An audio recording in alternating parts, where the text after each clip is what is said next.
আরে বন্ধু, মুখ তো কালো কেন? কি হয়েছে নাকি? বন্ধু, ফোনটা বন্ধু সেল দিতে হবে, কি করবো বল একটু দেখি। কই দেখি ফোনটা, কত দামে সেল করবি? 10,000 দিস কেন? তোর জন্য কম নিচ্ছি।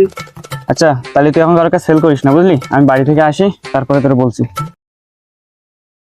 2000 years later.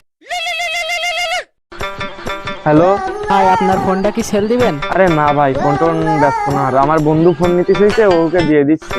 ভাই আমি কিছু টাকা বাড়াই দিচ্ছি, আমার দেন। না ভাই, টাকা বেশি দিলেও হবে না, বন্ধু বলে দিচ্ছি যে ফোন নিবে, এখন কিছু করার নেই। হ্যালো। ভাই আপনার ফোন সেল আরে দিবেন? না ভাই, ফোন টোন সেল দিচ্ছে না, আমার বন্ধু ফোন নিতে এসেছে তো ওকে দিয়ে দিচ্ছি। 2000 বাড়াই দিবেন? না ভাই, 2000 টাকা বাড়ালেও হবে না ভাই, বন্ধুর কথা দিয়ে ফেলছি তো, এখন ফোন আর দিতে পারবো না।